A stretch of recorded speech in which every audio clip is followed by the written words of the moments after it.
ফারুক ভাই, আসলে আমরা তার কাছ থেকে জানতে চাইবো সে ফেসবুকে এখন কি অবস্থায় আছে এবং কিভাবে কাজ করতেছে, তার লক্ষ্য কত দূর, সে কত সালের মধ্যে ফেসবুক থেকে এটা নিজেকে ভালো পর্যায়ে নিয়ে যাবে।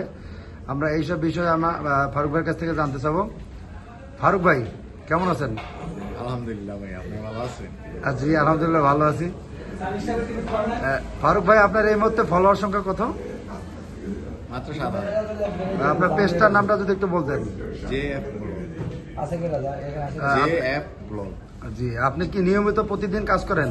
জি, আমি প্রথমত যখন নতুন কাজ করি তখন কিন্তু আমি টাইম শিডিউলটা মেনটেন করতে পারিনি, তবে লাস্ট 1 উইক ধরে আমি যেভাবে কাজ করতেছি আমার টাইম শিডিউলও ঠিক আছে, পাশাপাশি যে পোস্টের ধরনগুলো ঠিক আছে, আমার অ্যাক্টিভিটিসটা মোটামুটি একটা ভালো পর্যায়ে আছে। এখন যদি এইভাবে আমি চালাই যেতে পারি তাহলে আশা করা যায় যে আমার হাতে অলরেডি তো 2 মাস চলে গেছে, আমি এখানে কাজ করতে আসছি 2 মাস হয়ে গেছে অলরেডি।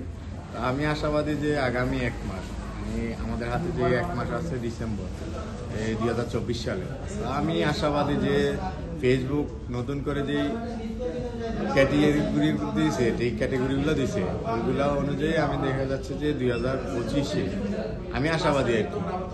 আমি আমার কাজের অ্যাক্টিভিটিস প্লাস কনফিডেন্স দেখে বলতে পারি যে আমি যেভাবে কাজ করে যেতেছি যদি এভাবে কাজ কন্টিনিউ করতে পারি সামনে 1 মাস, তাহলে আমি আশাবাদী আমি ইনশাল্লাহ আগামী 25 সালে শুরুর দিকেই আমি একটা ভালো পর্যায়ে চলে যাবো এবং সেখান থেকে ভালো একটা আর্নিং পাবো। তো আসলে আমরা সবাই দোয়া করি ফারুক ভাইয়ের জন্য, যেন তার যে লক্ষ্য আছে অবশ্যই একটু পূরণ করতে পারে, আর আমরা সবাই তাকে সাপোর্ট দিব। এখন অনেকেই ফেসবুক থেকে সফলতা অর্জন করতেছে, আমরা তাকে সবাই যার যার জায়গা থেকে সাপোর্ট দিব। তো ভাই ধন্যবাদ, লাভ ইউ। তো ভাই আপনার এই মুহূর্তে প্রত্যেকদিন কত ফলোয়ার বাড়তেছে? এখন আমি লাস্ট উইকের কথা যদি বলি তাহলে আমার লাস্ট উইকে 7 দিন, মানে 7 দিনে আমি ফলোয়ার্স পাইছি 1300। প্রথম আমার কোনো ফলোয়ার্সই আসতো না, লাস্ট 1.5 মাস আমি যে কাজ করছি কোনো ফলোয়ার্স পাইনি, কিন্তু লাস্ট 7 উইক আমি যেভাবে কাজ করে যেতেছি এখন দেখতেছি যে 7 দিনে আমি 1300 ফলোয়ার্স পাইছি। তো এইভাবে যদি চলতে থাকে ডেইলি আমার ফলোয়ার্স বাড়তেছে, মানে গতকালকের তুলনায় আজকে বাড়তেছে, আজকের তুলনায় কালকে বাড়বে, এইভাবে চলতেছে আর কি। তো আমার যেই গতি দেখতেছে এভাবে হইলে আমি বললাম তো উইথিন শর্ট টাইম খুব ভালো একটা পজিশনে আমি চলে যাবো যদি এই অ্যাক্টিভিটিসটা ধরে রাখতে পারি। আচ্ছা, আমরা সবাই জানি যে প্রাইভেট সেক্টরে অনেক কাজের চাপ থাকে, আমরা সবাই জানি যে প্রাইভেট সেক্টরে অনেক কাজের চাপ থাকে। তো যেহেতু আমরা যতটুকু জানি যে আপনি একজন প্রাইভেট জব হোল্ডার, সেক্ষেত্রে আপনি কিভাবে এই টাইমটা মেনটেন করতেছেন? আসলে ফেসবুকে কাজ করতে হলে অনেক সময় এমনকি টাইম শিডিউল মেনটেন করে কাজ করতে হয়। তো আমার দ্বারা অনেক সময় সেটা হয়ে ওঠে, অনেক সময় হয়ে ওঠে না। তারপরেও আমি চেষ্টা করি, কারণ পরিশ্রম তো করতেই হবে। যেহেতু কোনো কিছু থেকে যদি আপনি আশা করেন যে এখান থেকে আপনি আর্নিং করবেন, তাহলে সেই কাজটাতে তো আপনাকে সফলতা আনতেই হবে। তো সফলতা আনতে হলে আপনাকে পরিশ্রম করতেই হবে। তো এইখানে যেহেতু আমি আমার প্রাইভেট জবের সাইডে রাখছি একটা কাজ, যেটা হচ্ছে ফেসবুক, এখান থেকে আমি আর্নিং করবো সফলতা নিয়ে।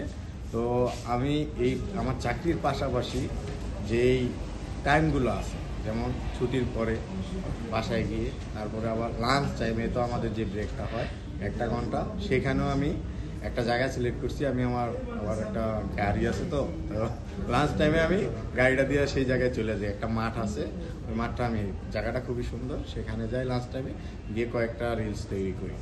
তো ডেইলি বেসিস এই কাজটা আমি লাস্ট উইক ধরে ডেইলি করতেছি।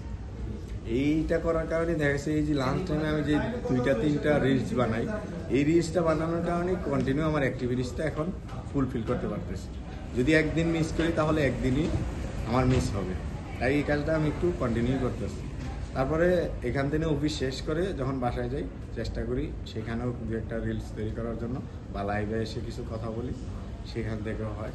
ঠিক আছে ভাই, আমরা ইদানিং দেখতে পাচ্ছি আপনার ফেসবুকে যে আপনি অনেক উপদেশমূলক ভিডিও বানাচ্ছেন। তো নতুনদের জন্য, যেহেতু আপনার 7 ফলোয়ার, সেক্ষেত্রে আপনাকে বলা আসলে নতুন।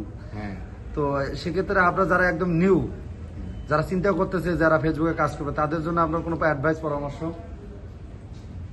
আসলে অ্যাডভাইস পরামর্শ বলতে কি, আপনারা যারা বলতেছেন যে ফেসবুকে কাজ করবেন, বিশেষ করে সবার আগে যেটা করতে হবে যে আপনাদেরকে একটা মন মানসিকতা, অনেক বড় একটা মন মানসিকতা নিয়ে কাজটা শুরু করতে হবে।